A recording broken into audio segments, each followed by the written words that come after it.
नगर पंचायत जरहा गांव से अध्यक्ष पद हेतु जन जन के प्रिय सहज सशक्त मिलनसार भाजपा प्रत्याशी रूपाली वेद प्रकाश कश्यप को कमल छाप में बटन दबाकर भारी मतों से विजयी बनाएं। कमल छाप, कमल छाप।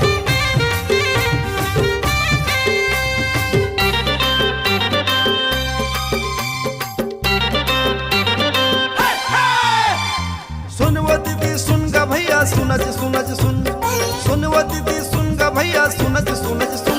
वोट दे हो जी कमल छाप मां, वोट दे हो जी कमल छाप मां। सुनव दीदी सुन ग भैया सुनज सुनज सुन, सुनव दीदी सुन ग भैया सुनज सुनज सुन। वोट दे हो जी कमल छाप मां, वोट दे हो जी कमल छाप मां। श्रीमती रूपाली वेद प्रकाश कश्यप को जिताना है, रूपाली वेद प्रकाश कश्यप को जिताना है, नगर पंचायत जरहा गांव से अध्यक्ष बनाना है।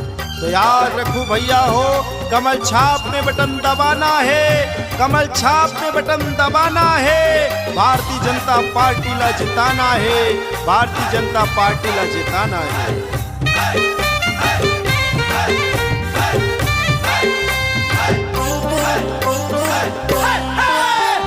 विकास कराही जम्मू खुशी लाही, रूपाली दीदी ला जिताना। सुनो सुनो रूपाली दीदी ला जिताना। हो अध्यक्ष के प्रत्याशी सरल मृदुभाषी, कमल के छाप ला जिताना। सुनो सुनो कमल के छाप ला जिताना। सुनव दीदी सुन ग भैया सुनज सुनज सुन, सुनव दीदी सुन ग भैया सुनज सुनज सुन। वोट दे हो जी कमल छाप मां, वोट दे हो जी कमल छाप मां। रूपाली वेद प्रकाश कश्यप के निशानी, रूपाली वेद प्रकाश कश्यप के निशानी कमल है चिन्हारी, कमल है चिन्हारी। तो याद रखो, कमल के छाप में बटन दबाबो, नगर पंचायत जरहा गांव के जम्मो विकास कराबो। कमल छाप जिंदाबाद, कमल छाप जिंदाबाद।